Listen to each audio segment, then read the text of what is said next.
Picture a room. There are no flashing keynote lights in here. No massive LED screens displaying benchmark charts that look like, hockey sticks. Right, no polished stages. Exactly. No sleek humanoid robots walking across a highly polished stage while an audience just cheers. None of that. Just a quiet room, a heavy wooden table, and a number sitting on that table. 5%. Just a single quiet line on a capitalization table. Yeah, attached to literally one of the most important companies in the entire world right now. It is an incredibly stark image. Yeah. I mean, the gravity of that specific number in that specific contest really sets the tone for where we are. We didn't open the week with a charismatic CEO holding a microphone and revealing a massive new AI model. No, we really didn't. The week opened with a spreadsheet.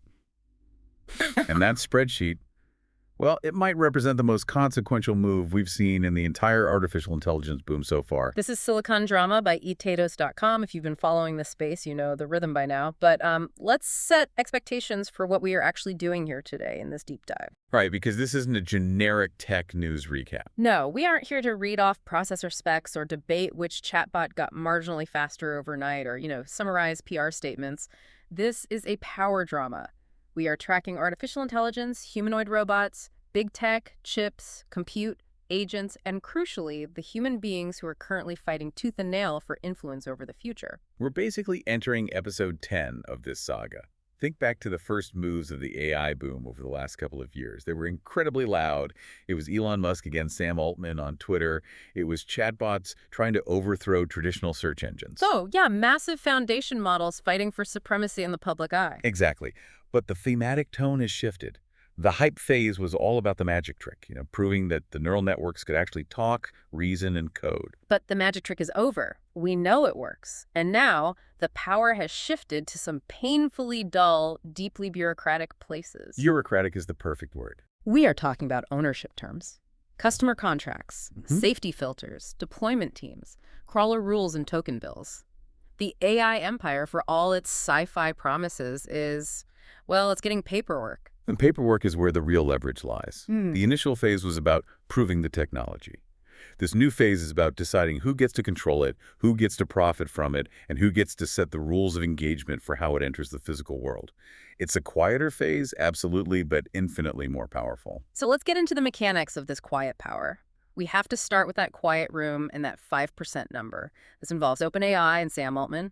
Yeah, the big one. We've watched OpenAI morph over the years. They started as a somewhat idealistic nonprofit research lab.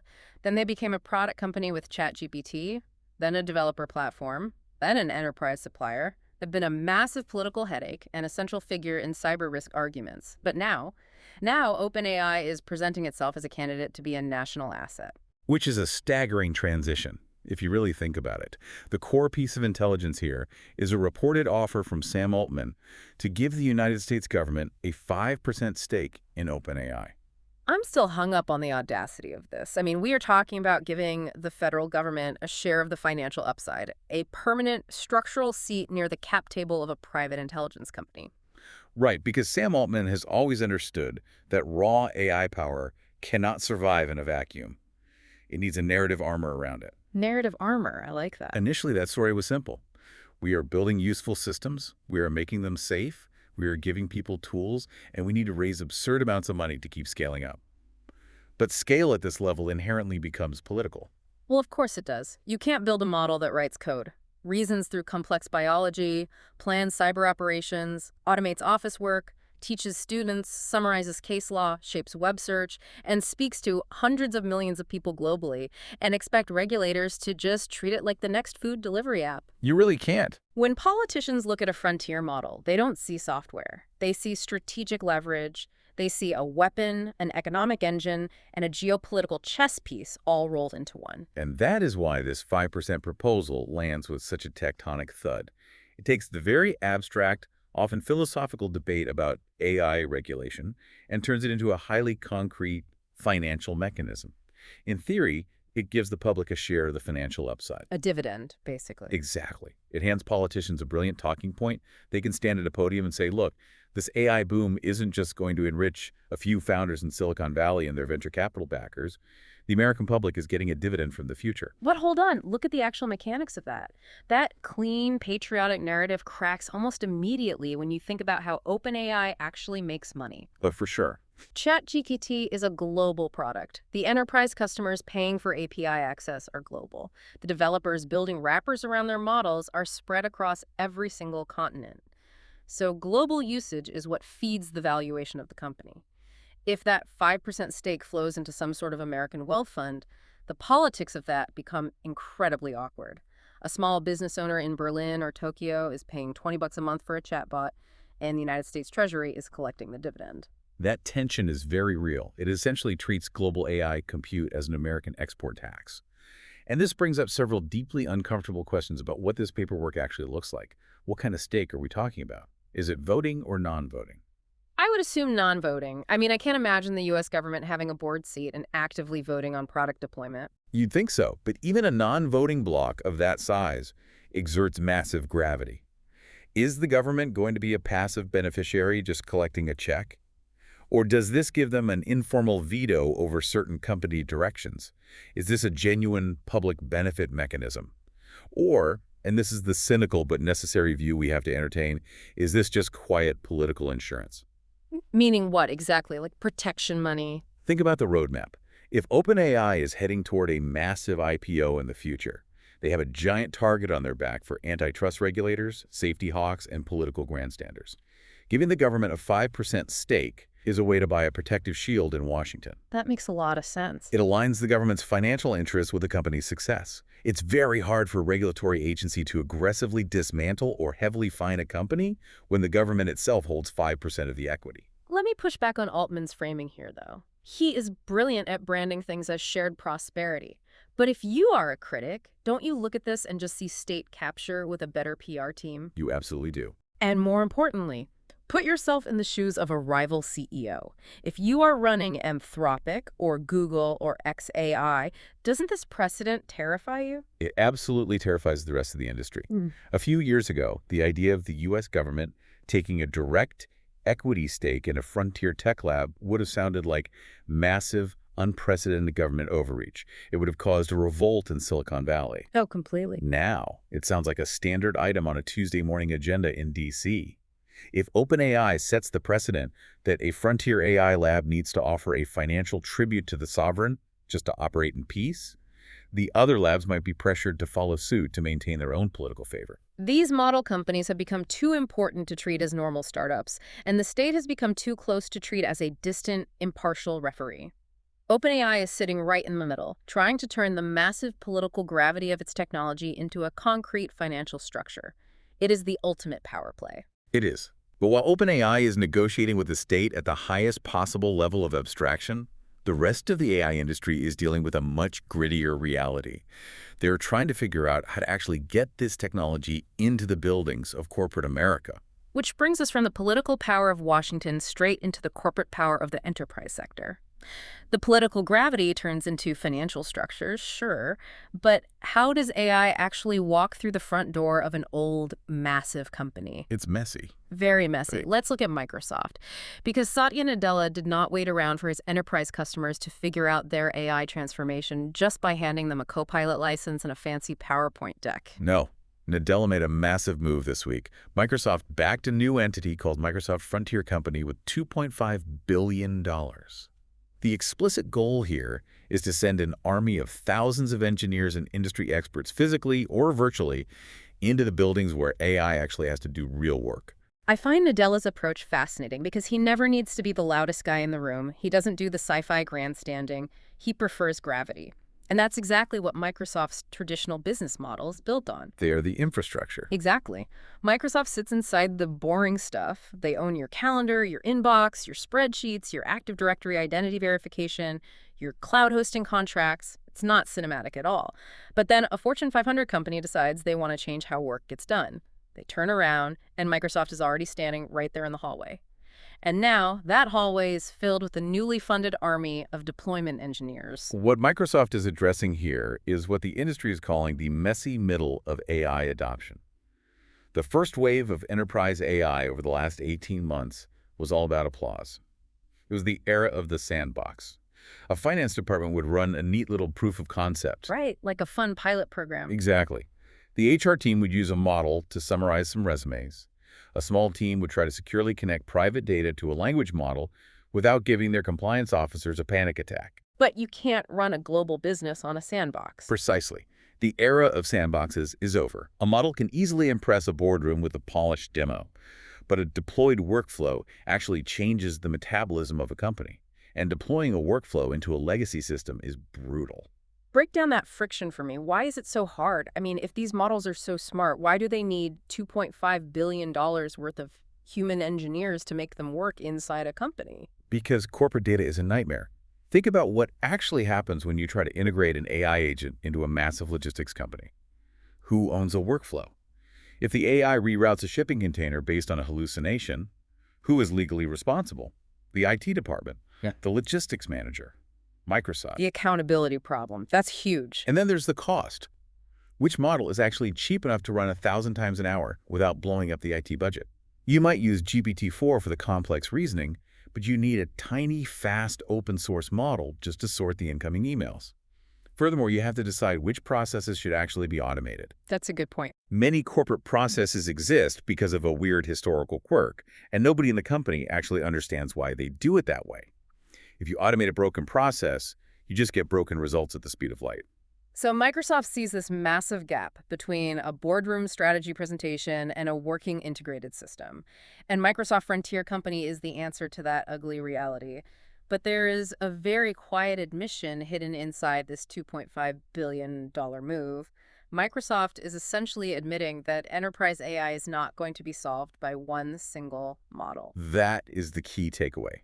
Microsoft knows its early advantage with OpenAI is incredibly valuable, but corporate buyers aren't stupid. They want leverage. They don't want to be locked into a single model provider forever. They want flexibility. Right. They want to be able to use open source models, Anthropic models, Google models, or highly specialized local models, depending on the task. So Microsoft just returns to their 1990s playbook. It's brilliant. Own the account, own the integration, own the trust of the chief information officer, and then generously let the customer choose whichever model they want from a shelf. Exactly. As long as that shelf is bolted securely inside Microsoft's building, running on Azure Cloud Compute. It's the illusion of choice, wrapped in an ironclad service contract. But this highlights the fundamental friction between the abstract capability of an AI and the physical reality of human systems. And nothing illustrates this better than a story that came out of Ford this week. Honestly, this is the most human scene of the entire week. Ford apparently had to bring back experienced, veteran engineers, the guys the industry affectionately calls the graybeards, after their new AI systems fell short on quality control on the manufacturing line. It's such a revealing moment. We assume that because an AI can process millions of data points a second, it's inherently superior quality control. But the AI didn't fail because the code was bad. It failed because it lacked tacit knowledge. Unpack tacit knowledge in this context for us. Tacit knowledge is the stuff you know but can't easily write down. An AI system on a manufacturing line relies on sensors. It uses computer vision to measure tolerances down to the millimeter. It reads temperature gauges. But a veteran engineer, a graybeard, walks onto the factory floor, and they don't just look at the data. They listen to the hum of the machinery. Wow, yeah. They know what a failing spindle sounds like before the sensor registers a heat spike. They pick up a freshly stamped piece of metal, and they know what a microscopic defect feels like under their thumb. The AI failed because nobody had ever fully taught the machine what those old engineers inherently knew in their bones, because the engineers themselves couldn't even articulate it. They just knew it. The machine had the data, but it lacked the human context. That human context is the friction we are seeing everywhere right now. Yep. The messy middle isn't just about software integration. It's about translating human intuition into machine parameters, which is incredibly difficult. And there are other signals of this messy middle popping up. Take Tesla, for instance. Ah, the token bills. Right. We saw reports this week of Tesla hitting the token meter. They're actually limiting how much their employees can spend on internal AI tools. Think about that. Crazy. Tesla's entire brand, driven by Elon Musk, is built around massive AI ambition.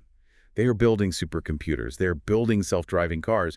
And yet, even they have to look at the weekly utility bill and say, hey, maybe don't use the Frontier model to draft your mundane emails. It's costing us too much. Because AI is no longer just free magic. It's a highly metered resource. Every time you hit enter on a prompt, a server somewhere spins up, a GPU burns energy, and a tiny fraction of a cent is billed. At an enterprise scale, those fractions of a cent turn into millions of dollars. The token bill is the new corporate reality check. And while companies are sweating over these digital token bills, the humans who are building those tokens are completely reshaping the physical world around them. Look at what is happening in San Francisco right now. The real estate market is completely detaching from reality again, isn't it? We are seeing a massive wave of AI wealth washing over the Bay Area. This isn't just founders. This is secondary stock sales from early employees at these AI labs. It's the anticipation of future IPOs. And that abstract digital wealth is turning into massive rent pressure and real estate bidding wars in the physical world. The AI model didn't just change the workplace, it is physically changing the geography of who can afford to live near the lab. It's the physical footprint of digital intelligence. The humans are adapting, they are struggling, they are paying massive bills, and they are getting priced out of neighborhoods. But let's look at the other side of the corporate integration. We have Cisco rolling out AI agents as an actual employee layer across their finance, HR, and operations departments, not a tool for the employees, but an employee layer itself. Cisco is moving past the pilot phase. They're trying to build internal corporate operating systems driven entirely by agents. An agent doesn't just draft a response, it takes an action. It audits an expense report, finds an anomaly, emails the employee for clarification, and then approves or denies the report. So humans are clearly trying to jam AI into digital workflows. But what happens when the machines themselves start stumbling? Or worse, what happens when they step out of the computer entirely and try to navigate our actual living rooms?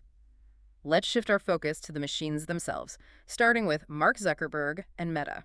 Meta presents a fascinating contradiction right now on the board. Hmm. Zuckerberg has spent eye-watering amounts of money on AI infrastructure. He has bought up hundreds of thousands of NVIDIA GPUs. He is building massive data centers. He really is going all in. He is fighting brutal talent wars to hire the best researchers. Meta has amassed so much raw compute power that Zuckerberg is reportedly planning to offer AI compute and hosted access to Meta's models as an external business. Basically, he wants to sell access to the most powerful machine on Earth. Exactly. But the story got incredibly complicated when Zuckerberg spoke internally to his employees this week. He reportedly admitted, in a moment of candor, that Meta's AI agents were moving slower than expected. That is the massive crack in the facade. You have this godlike infrastructure, but the actual application, the agents themselves, are stumbling. Why? Why is an agent so much harder to build than a chatbot? Because the gap between infrastructure capability and application reliability is vast. A chatbot just has to give you a plausible string of text. If it hallucinates a historical fact, it's annoying, but it's contained inside the chat window. The dream of the agent, however, is software that handles tasks across different applications. It remembers your context. It opens your email, reads a flight confirmation, goes to a travel site, books a hotel, and uses your credit card. To do that, you don't just need compute power. You need absolute bulletproof reliability. Exactly. If an agent hallucinates while booking a flight, it might spend $5,000 on a first-class ticket to the wrong city. Oh, that would be a nightmare. Right. It might leak internal company data to a public server. It might trigger the wrong workflow. The analogy going around the engineering circles is that giving an LLM agent access to your system is like giving a highly confident, sleep-deprived intern root access to your entire life. An intern with root access, that is terrifying. Zuckerberg built the machine, but the machine doesn't know how to reliably interact with the messy digital world without breaking things. And while Meta's digital agents are struggling to walk through the digital world, we have physical robots literally trying to walk into human spaces. This week, the physical robot narrative moved aggressively away from the warehouse and came much closer to us. We saw two massive contrasts in robotics this week. First, UB Tech in China showcased their incredibly lifelike companion robots. They aren't selling these machines as factory workers who can lift heavy boxes.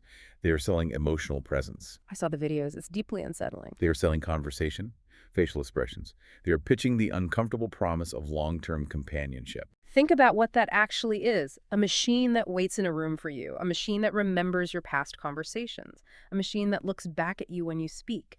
I really struggle with this concept. Are we at the point where we are actively outsourcing our basic humanity, our fundamental need for connection, to hardware? This isn't about productivity or saving time. This is explicitly tapping into loneliness, into the aging population, into the ancient human weakness for anything that seems to notice us. It is the ultimate capitalization on human vulnerability. It recognizes that attention is a scarce resource and it manufactures synthetic attention. But contrast that emotional theater with another major reveal this week. Weave Robotics introduced a machine called Isaac One. Right, the laundry robot. Isaac One is a home robot with arms, priced at $7,999.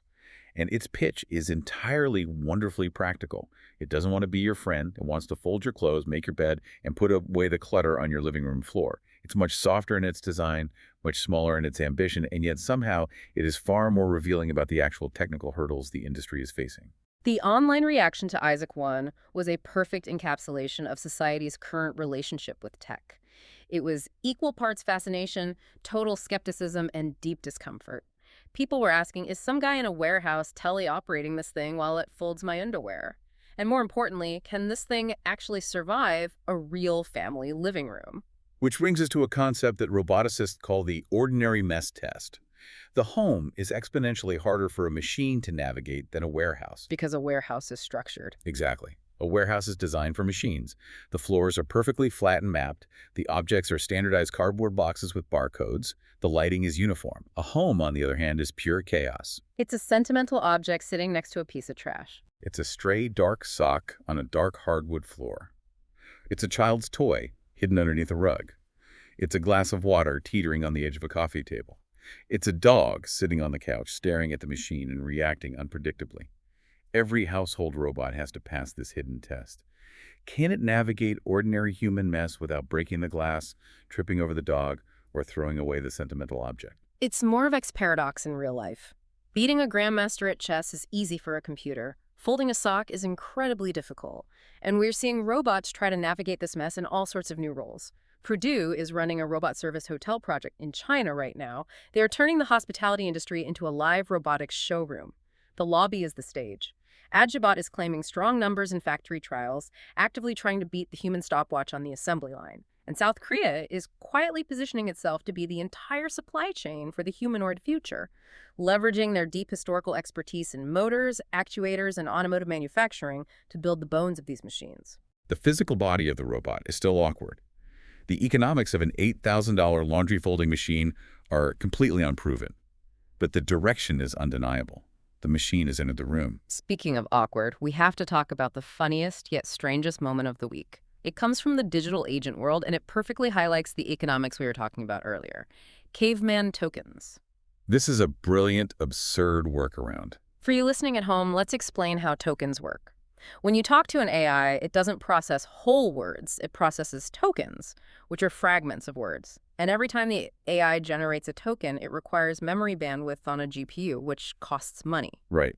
So if you have an AI agent that is running autonomously, say it's looping hundreds of times to research a topic, summarize it, check its work, and format a report, it is burning through output tokens rapidly. So what are developers doing? They are actively teaching their highly advanced, billions of dollars to train neural networks to speak and strip down grunting fragments just to save money on the utility bill. They are forcing the AI to communicate like a caveman. Instead of the agent outputting, I have successfully booked the flight to New York and confirmed the reservation, developers prompt it to just output, me book flight. Done.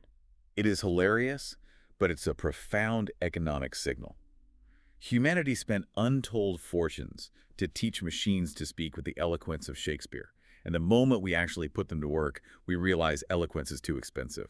We force them back to the Stone Age of grammar. It shows that cost, above all else, is the ultimate constraint in the agent economy. And right alongside cost, we are seeing a massive push for control. Because an autonomous agent that speaks in grunts and hallucinates is dangerous. Google just added deterministic rails to its ADK 2.0 agent stack.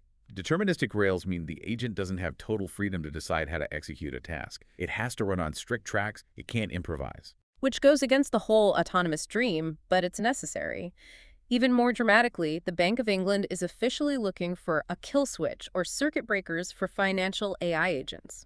The central bankers are looking at agents that can trade, move capital, and execute contracts at light speed. And they realize that if an agent starts hallucinating or gets caught in a destructive feedback loop with another agent, it could cause a flash crash in seconds. The moment the agent got close to the actual money, the regulators started looking for the physical power cord. So as these digital agents try to navigate the web and physical robots try to navigate our messy living rooms, the gatekeepers of both the physical and digital worlds are starting to demand payment. And that brings us to the twist of the week. This is all about tolls, gates, and safety breaks. Let's start with the web, because the fundamental bargain of the internet just broke, and someone is stepping in to fix it. Walk us through the old bargain first. The old web bargain was simple. Publish, crawl, rank, click, advertise. You publish an article. A search engine like Googlebot crawls your site and organizes the information. In exchange for you letting them read your site, Google ranks your page and sends human traffic back to you. The humans arrive, they look at your ads, or they buy your product. Publishers often hated how much power the search engines had, but the loop held together. The crawler came through the front door, read the room, and sent customers your way. But AI models completely destroyed that bargain. Completely. When an AI model consumes your web page, it extracts the answer and gives the user exactly what they want inside the ChatGPT or Perplexity chat window. The human user never clicks through to your site. The publisher is left with absolutely nothing except the server cost of hosting the data. It's an extraction without compensation. An agent visits a page without ever becoming a human reader. Or worse, a training bot scrapes all your data, feeds it into a neural network to build a future model, and gives you zero attention or traffic in return. And this is exactly where Cloudflare steps in. Cloudflare powers a massive chunk of the internet's infrastructure. They sit between the user and the website. And they're introducing new AI traffic controls and what they call a monetization gateway. Cloudflare is stepping into this massive tension by allowing site owners to put up a very specific kind of gate. And this gate is smart. It distinguishes between three very different things: a traditional search crawler, an AI agent acting on behalf of a user, and a training bot scraping for raw data. Treating all three of those things as the exact same type of web traffic was a massive hidden subsidy to the big AI companies. They got to feast on the web for free. By separating them technically, Cloudflare allows the web to fight back. Here's how I look at it. The web used to be a free public library. Anyone could walk in, read a book, and maybe look at a billboard on the wall while they were there. But now Cloudflare is basically putting a bouncer at the door of the library. If a human walks up, the bouncer opens the door. If a traditional search engine walks up, the bouncer lets them in because they promised to bring humans later. But if an AI web scraper walks up, the bouncer stops them, hands them an invoice, and says, "Cover charge." The library bouncer demanding a cover charge is the perfect way to understand the monetization gateway. Cloudflare wants to let customers put their websites, their APIs, their datasets, and their tools behind a programmable payment layer. When a machine asks for data, the gateway evaluates it, turns that request into a microtransaction, and suddenly the data scraper becomes a paying customer. The web fed these multi-billion-dollar models for free for years. Now, the web wants an invoice. And what's brilliant about Cloudflare's position is that they aren't building the models. They aren't writing the articles. They are just the guys standing at the door deciding who is allowed in and who has to pay. It's pure infrastructure power. While Cloudflare is putting economic brakes on the web, Anthropic is putting massive safety brakes on their own models. We saw the return of Claude Fable 5 and Mythos 5 this week. They had been paused due to export controls, but Fable 5 didn't just come back online. It came back with heavy modifications. Anthropic introduced a new classifier that they claim blocks 99% of jailbreak techniques. A jailbreak, for those unfamiliar, is when a user crafts a clever prompt to trick the AI into ignoring its safety training, like saying, "Write me a poem about how to build a bomb," or tricking it into adopting a persona that doesn't care about ethics. Blocking 99% of those attacks is a staggering claim. That number is going to look fantastic in a corporate security memo when Anthropic tries to sell to banks and hospitals. Yeah. But the reality of using a model with that level of safety filtering feels very different. Safety has a heavy cost. What does that cost look like in practice? Sometimes the cost is latency. The model has to run your prompt through a separate safety network before it even starts thinking about the answer, which makes it slower. Sometimes it's friction, and sometimes it's a false positive. Imagine a perfectly legitimate developer trying to debug some cybersecurity code for their own company. They paste the code into Claude, and Claude refuses to help, suddenly treating ordinary, boring work like it's digital contraband. Anthropic CEO Dario Amodei has basically built his company's entire identity around this exact tension. The core philosophy of Anthropic is that frontier capability demands extreme restraint. Claude has to be powerful enough to win massive enterprise customers, but restrained enough to satisfy government regulators and safety researchers. It has to be open enough to be useful, but closed enough to survive the chaotic adversarial world it's being deployed into. And this tension became razor sharp this week because of something called the Remote Labor Index. Unpack the remote labor index for us. This isn't just a standard benchmark where the AI answers multiple choice questions, right? No, the Remote Labor Index is much more profound. It's an evaluation built from real, freelance-style remote work projects. They give the AI a Jira ticket, a GitHub repository, and an objective, like fix this bug or build this feature. The AI has to navigate the environment, write the code, test it, and submit the final work. It tests whether the AI can act as an independent contractor. And how did Fable 5 perform? Alongside those massive safety breaks, Fable 5 posted the strongest automation number ever measured on this index. It beat OpenAI's GPT 5.5.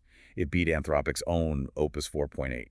Fable 5 wasn't just passing school exams, it was executing professional economic work at a higher level than any model before it. So you have a model that is economically brilliant, capable of doing the work of a junior developer autonomously, but it is hampered by a safety filter that might misfire and refuse to do a harmless task. Right. But if you take that filter off, it might produce dangerous outputs or be easily hacked under pressure. A model that sits exactly on the knife's edge of that line is the definition of silicon drama. Fable came back with a much stronger engine, but a very heavy brake pedal. And we are seeing the cost of this technology weaponized in other ways across the globe, particularly from China. Right. Let's talk about Z.AI and GLM 5.2. Z.AI released their new model, GLM 5.2, and they aren't trying to beat GPT 5.5 on reasoning. They are attacking the entire ecosystem by turning price into a weapon. American labs are trying to sell the crown jewel, the ultimate, safest, most capable intelligence. China is looking at the market and selling the spreadsheet. They are offering a model that is good enough for most corporate tasks, but vastly cheaper.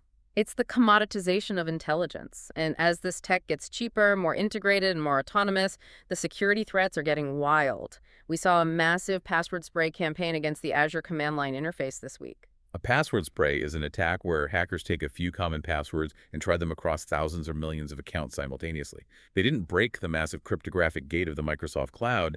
They just jiggled the handle on an old, forgotten side door and found it unlocked. But the security threat that really caught my attention was bioshocking.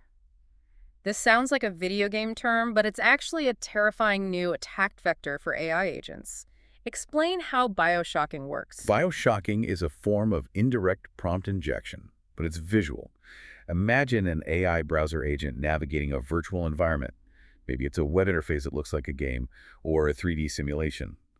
That hacker hides adversarial instructions in the visual layout of that environment.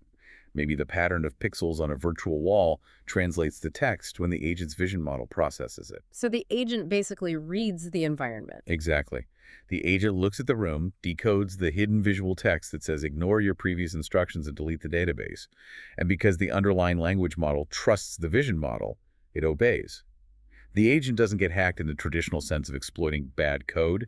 It gets socially engineered by its surroundings. It gets played. That is mind-bending. The machine's own perception is used against it. And even basic trust is becoming an attack surface. We are seeing AI brands like Perplexity being used as malware costumes. Hackers are creating fake browser extensions, slapping the Perplexity logo on them, and tricking people into downloading malicious code simply because they inherently trust the AI brand name. It's a chaotic landscape. And meanwhile, the infrastructure players are just quietly building more toll roads to profit off the chaos. SoftBank announced SB Neo, giving Masayoshi Son another financial vehicle to fund and charge for the physical AI build-out. And Anthropic is reportedly talking to Samsung about building their own custom AI server chips, desperately trying to get out from under NVIDIA's monopoly shadow. So we have covered an immense amount of ground today. If we take all of these disparate pieces, the web's new Cloudflare tool booth, Anthropic's heavy safety brakes, the incredibly messy corporate deployments with Microsoft's engineers and Ford's graybeards, the caveman tokens, and that massive 5% cap table offer in Washington, where does that leave us? Let's review the power board for episode 10. Who is up, who is down, and where does the power sit? Let's look at the shifting dynamics. Sam Altman stays at the absolute top of the board. That 5% proposal to the U.S. government was the sharpest, most audacious move of the week because it attempts to turn OpenAI's raw technological power into a protected political asset class. It's an attempt at institutional permanence. Satya Nadella rises hard on the board. Microsoft Frontier Company's $2.5 billion fund is the enterprise deployment move of the year. He is throwing money, engineers, and customer access at the messy middle. He is using that classic Microsoft skill of ignoring the flashy demo and just becoming the mandatory plumbing of how a company operates. Mark Zuckerberg stays high, but his arrow is mixed. The ambition is staggering. He wants to be the compute landlord for the world, but his internal admission about Meta's agents shows that execution has visible, undeniable friction. You can't force reliability with just brute compute. Dario Amodei holds strong. Fable 5 is back. It's posting incredible numbers on the remote labor index, but as always with Anthropic, every story of capability carries a heavy brake pedal of safety. And Jensen Huang at NVIDIA. Yeah. He remains structurally central. It was a relatively quiet week for NVIDIA in the headlines, but every single compute story we've talked about, from Zuckerberg's data centers to caveman tokens to Anthropic seeking Samsung chips, still bends around the NVIDIA toll road. Huang owns the asphalt. We also have to acknowledge the quiet, structural forces holding the rest of the board together. Sundar Pichai at Google, who is quietly building out agent infrastructure and deterministic rails. Tim Cook at Apple, who hasn't made a loud move this week, but who quietly owns the glass pocket interface, the iPhone, where all these AI agents desperately want to live. Elon Musk remains a massive force through his sheer compute aggregation and XAI, and Jeff Bezos stays deeply relevant through AWS enterprise cloud dominance. But we have a new entrant to the power board this week, Matthew Prince from Cloudflare. He enters the board because he just positioned his company to be the bouncer at one of the most critical new gates in the world: machine access to the human web. The monetization gateway gives him structural leverage over how AI models feed themselves. And finally, we have to identify the wild card sitting on the edge of the board. It's not a CEO, it's not a corporation, it is the humanoid. It appears on the edge of the board as a symbol. The wave of robotics is moving out of the controlled, structured factory demos and into the unpredictable chaos of hotels, living rooms, and laundry baskets. The machine is entering the ordinary mess. So if we look at the totality of this week, what is the single thought you should take away from all this paperwork, this friction, and this power maneuvering? The profound takeaway here is that episode 10 does not end with a dazzling model reveal. It ends with the machinery around the model getting harder, getting richer, and getting much closer to ordinary life. This no longer feels like a simple product race between tech companies trying to build the smartest chatbot. It feels like we are watching the construction of an operating system for global power. Ownership terms in Washington, deployment teams in corporate hallways, safety filters on frontier models, crawler rules on the open web, token bills forcing AI to speak like cavemen, robot bodies trying to fold laundry. None of these scenes explain the week on their own. The pieces explain each other. The cap table connects to the Microsoft engineer, which connects to the blocked Fable prompt, the Cloudflare payment gate, and the humanoid. We are looking at a deeply complex, incredibly high-stakes ecosystem that is finally colliding with the physical world. See you next week when the next piece of the AI empire moves on the board. Silicon drama continues. Dirk.